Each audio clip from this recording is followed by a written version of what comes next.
Hello, I am Drawing Cat and I am making a new pixel art tutorial. My last pixel art tutorial was pretty terrible. I had a really bad microphone, and thank you for the people who gave me good feedback and asked questions. As always, you can ask me questions about this website in the comments if you have any, and I hope this video can be more informative. Okay, so the first step is actually getting to pixel art. So what you're going to want to do is search Pixl art. And yes, that's not how you spell pixel, but that's how their website is spelled. It will take you here. So the first link is going to take you to their drawing tool immediately. And then the second tool will take you to their kind of like homepage and their community. And I'm going to start with actually creating an account. I will show you how to do that, and I'll show you around their community, and I'll be adding timestamps, so if you want to quickly go through this video, you can do that. As you can see, I'm already signed in on my account, so I'm going to be signing out and showing you how to create an account. This is their home page, and this is what you'll be taken to if you don't have an account and you press that second link. You're going to want to create an account. You can create an account with Google, Twitter, Facebook. You can put your email, and then you always have to agree to their terms of use. You can look at it. And then the next part is kind of self-explanatory. You'll put your age and username and password and all of that. And then this button back here is log in or sign up. I am going to log in again and show you around their community a bit, and then I'll get on to the drawing. Okay, I'm signed in again. As you can see, pixel art is a really awesome community. There are contests, you can start drawing, you can view entries. They're just amazing art. This is just beautiful. This is incredible. I mean, you can like art, and I love this. And there are also, you can get your art chosen by staff and picture of the day. Anyways, so yeah, this is kind of their community. You can look at their gallery, and there's just a ton of awesome art made by people. It's really incredible that people can draw like this on it.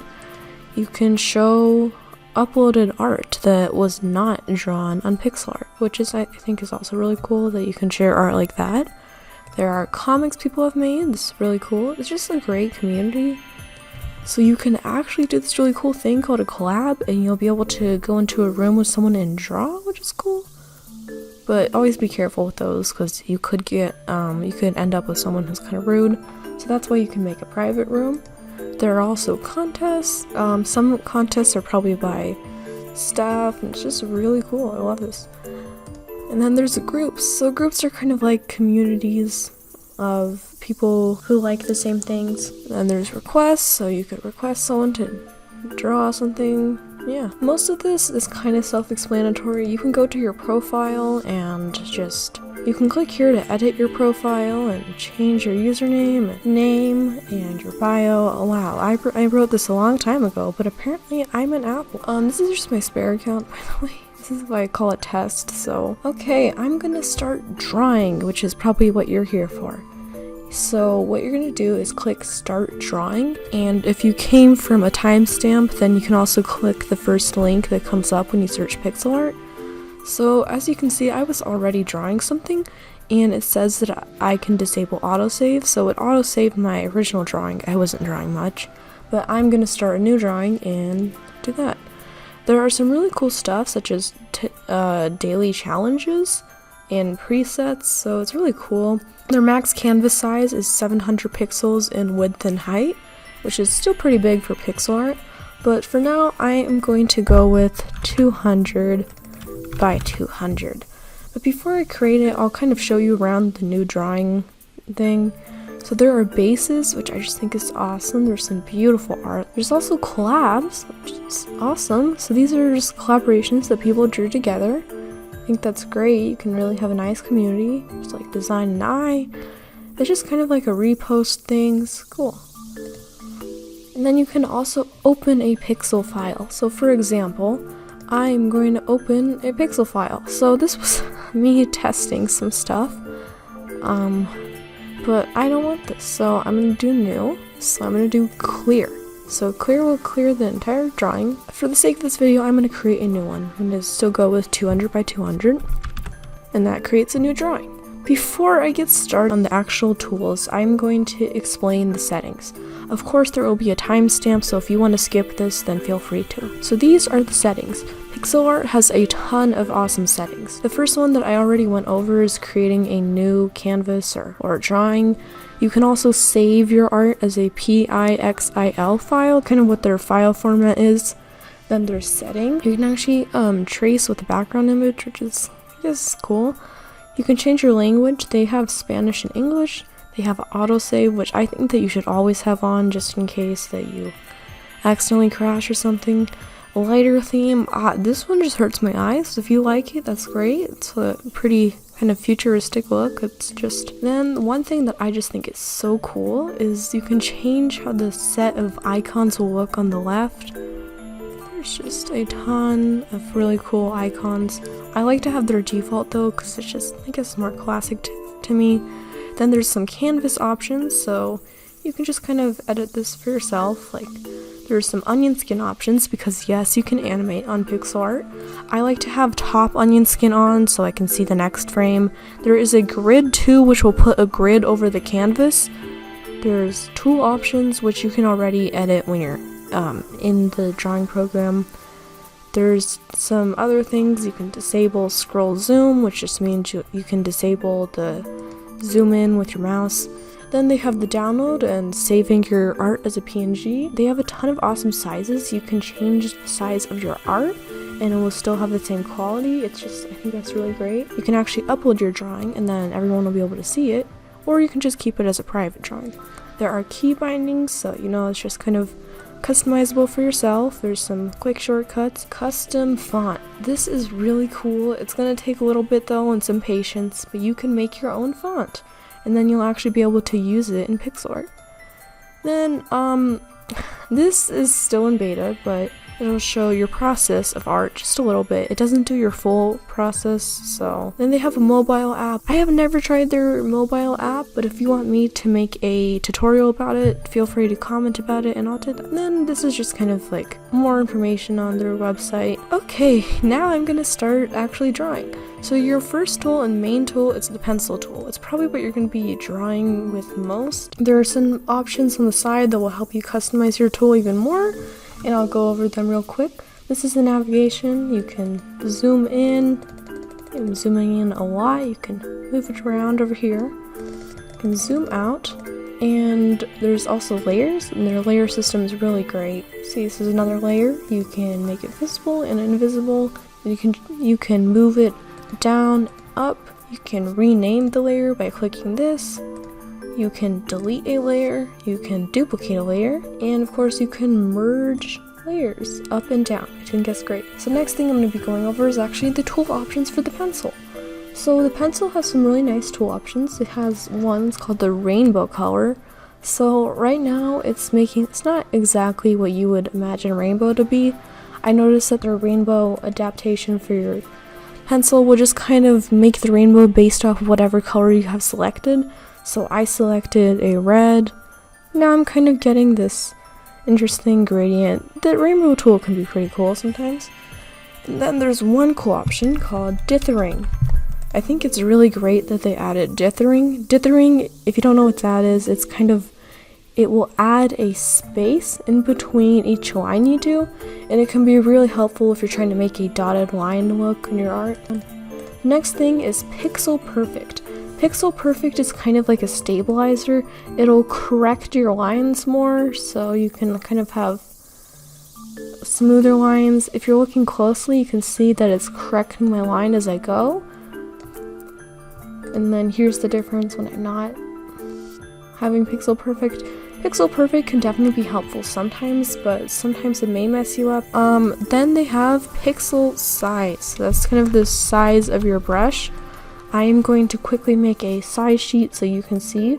So these are basically the different sizes of brushes. They have a nice variety. And that's kind of it for the pencil tool. There's definitely a lot of options. There's one cool thing in the options where you can actually align your art. It's really cool. I really like this.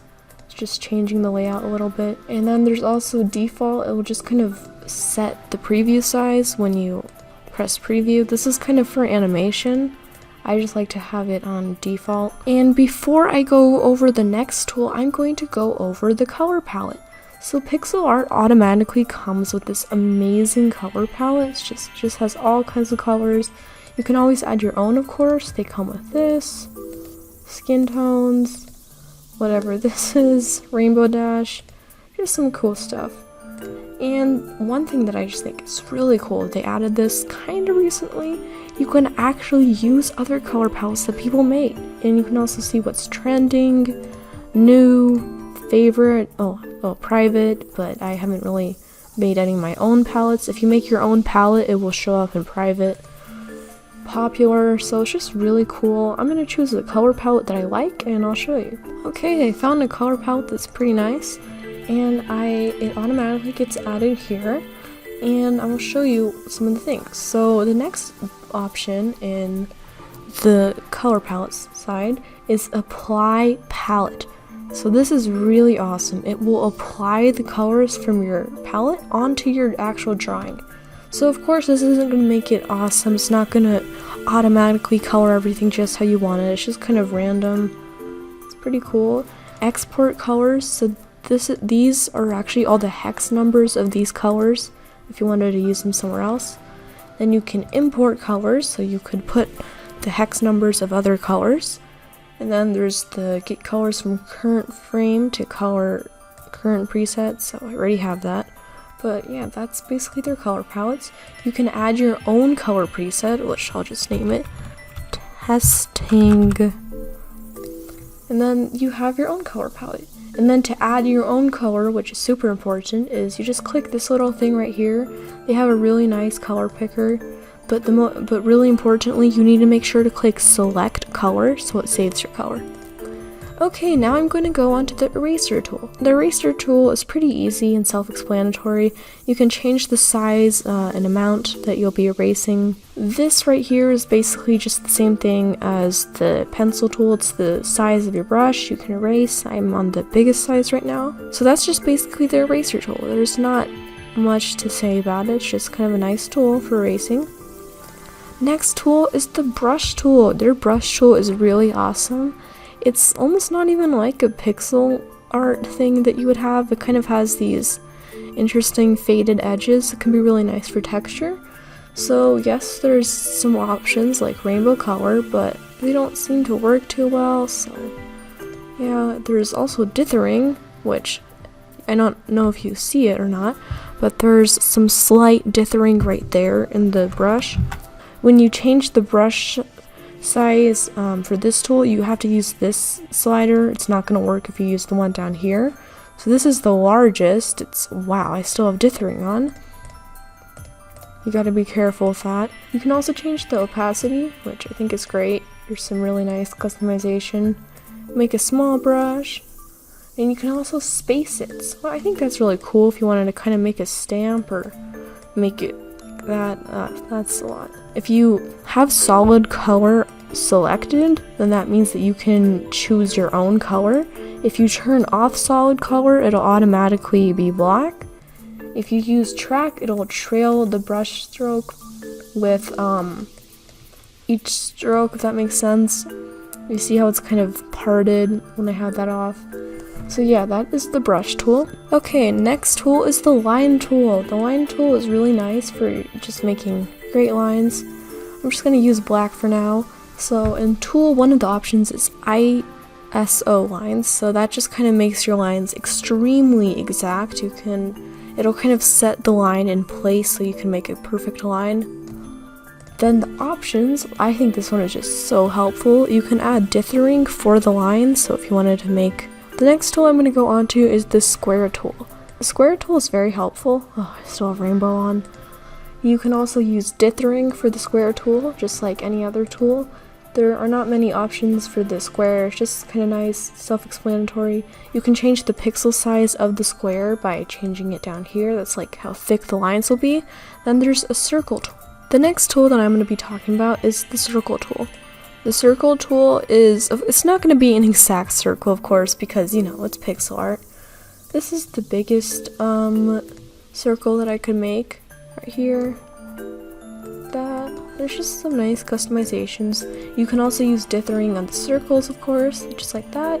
Rainbow color on the circles, cool stuff right there. So yeah, that's the circle tool, pretty easy.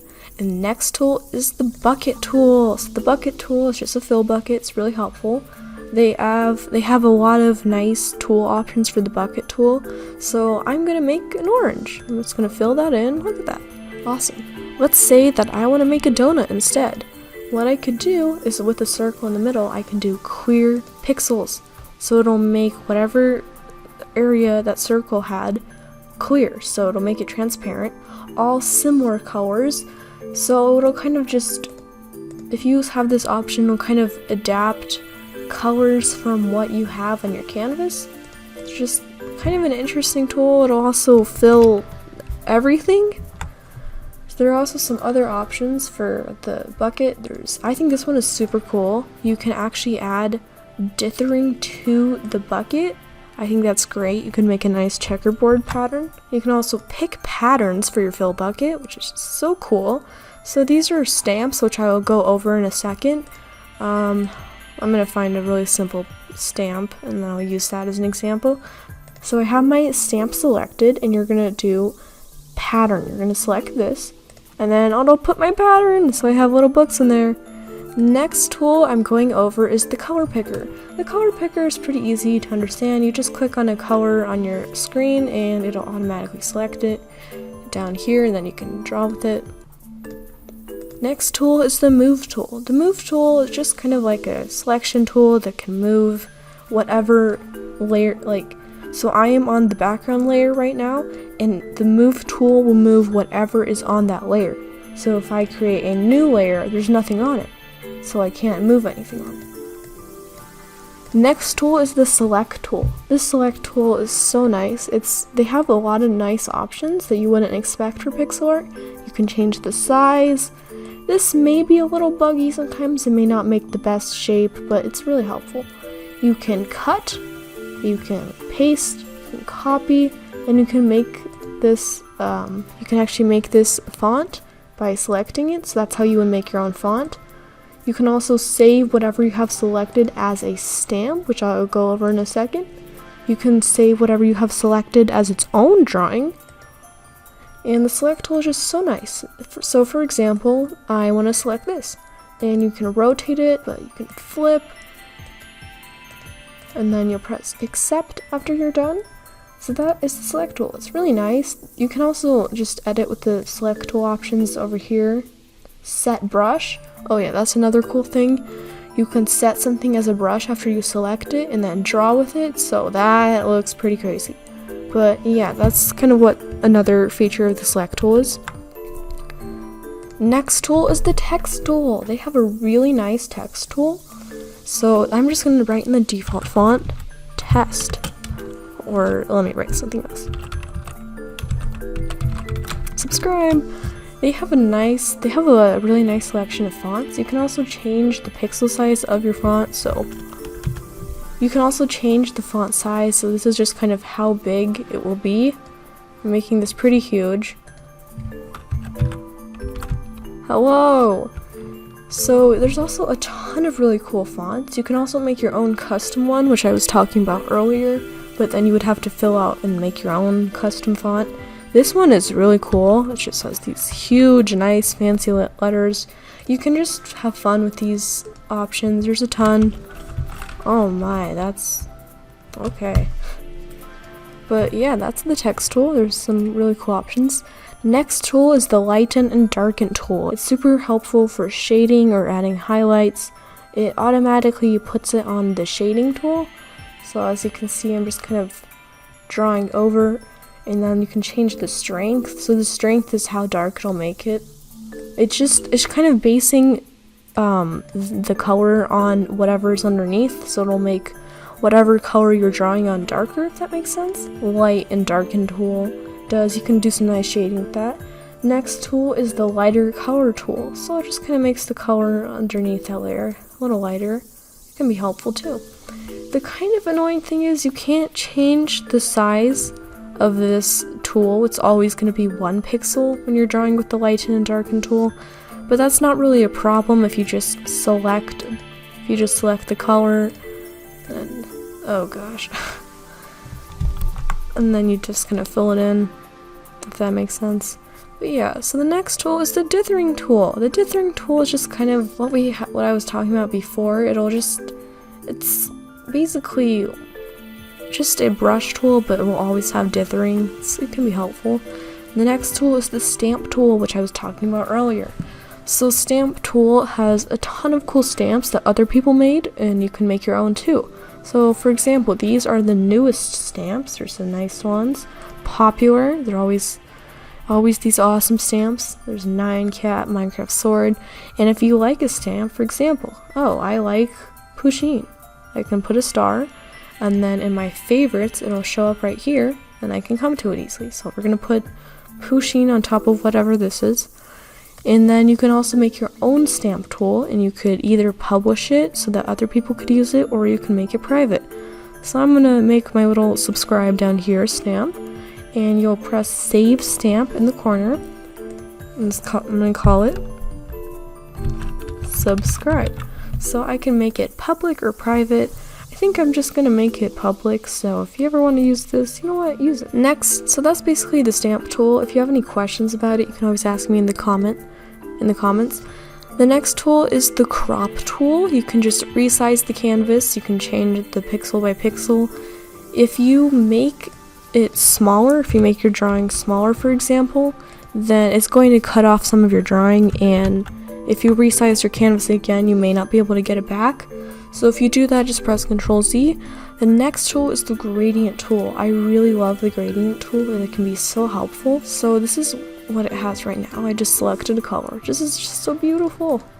There are some really, really nice options to make this gradient really nice. There is the Transparent Secondary, so it will make my color transparent, like the next color. This is the secondary color. Line Guide, this will make your gradient super exact. So let's do this real quick. You see this line, don't worry, it will not be permanent, it's just showing what direction your gradient will be in. Oh my. But yeah, this is why you have transparent secondary, so that it will still have the colors underneath. That, like this. But yeah, this is just what the line guide will do. There's the bucket fill again, bucket, all similar colors, just kind of some nice stuff right there. It's just kind of adapting based on some of the colors below. As you can see, it's kind of darker. I made a pretty nice gradient. Oh my gosh, what am I doing? Yeah, so those are just kind of the options for the gradient. It's pretty cool. And if you want to make your gradient fade into another color, I'll show you how to do that. So you see these two colors? This is your primary color. This is what I have selected up here. But let's say that I want my purple to fade into pink. So you'll select this, your secondary color, and then just change it to whatever you like. And there, it's gonna fade. And in order for this to work, you need to turn off transparent secondary, and there, it'll fade into that second color. So now let's just say that I want to save my beautiful drawing. So I'm done. So I'll press Save Drawing. So I could either, this is just, when you save a drawing like this is kind of just uploading your drawing to the public so that everyone can see it. You could also say only me can edit it so that other people can't edit this. You can make this a public drawing or a private drawing. If you make it a private drawing, then no one else can see it when you upload it. And then you can also save it as a PIXL file, so that's just so that you can open it later. So I save that. And then let's say I just want to download my beautiful gradient as a PNG. So you can select the size down here. I want it to be pretty big, so I'm doing 3000 by 400 pixels. And then there you go, I got this really, really nice gradient that I saved. So now this is the part of the tutorial where I will show you how to use the animation tool. I'm not going to show you how to make some awesome animation, I'm just going to show you how to use it. And then you can kind of do your own stuff. So this is just an animation I have been working on. It's a pretty simple animation. It's not that great. It's super bad. It's not that bad, I guess, but it's just a simple ball, falling. I animated this a while ago, just kind of to show you how to use it. But there are some parts of this that are so slow. So you can add a keyframe by pressing add frame. So this will take you onto another frame, and then you can draw over this. So I'm just gonna do whatever that is. That's gonna look pretty ugly. You can see that right there. But that's just adding another frame. You can delete a frame like that. You can actually move frames to the left and right. So let's say I want to move that frame. So that's just kind of what that does. You can also duplicate a frame. You'll copy it, and then it'll just do it right next to the other one. You can preview it. This is just showing how your animation looks so far. This right here is just your preview size, so 1 by 1 is going to be super tiny, but that can be helpful if you're just seeing how your animation will look from afar. I like to keep mine on default, so yeah. You can also change your frame speed. 5000 ms will be the slowest. It will take forever to view it, so if you want a super slow animation, use that. The default is 100 ms. This is what my animation is set at right now. I can't talk today. 50 ms is going to be the quickest, so it's super fast. But let's say that I don't want all of it to be quickly, so I'll just change back my frame speed to 100 ms, and let's say that I just want these to be the fast ones. So you can change the ms of an individual frame right here. So I just want the falling motion to kind of be the fastest. So yeah, that's basically how you animate on Pixel art. If you want to save your file, you'll press download right here, and it will download as a GIF. So you can change the dimensions. I'll say that I want it like that. Also, when you download a drawing, you do not need to worry too much about the frames and layers right here. You just want to change the size like here. Changing the frames are just going to be what the size of those individual frames will be. It's just kind of if you want to be more exact. So yeah, that's how you use pixel art. If you have any questions about how to use pixel art, how to use the animation tool, feel free to ask me in the comments. I hope this video was better quality and answered some of your questions. This video also covers some of the newer tools in pixel art. My last video was pretty bad, so I'm just gonna unlist it for now. I'll put the link in the description to my old video if you ever want to view it, but I will not be commenting on that anymore. So if you have any questions, make sure to ask on this video. Thank you so much for watching, and goodbye.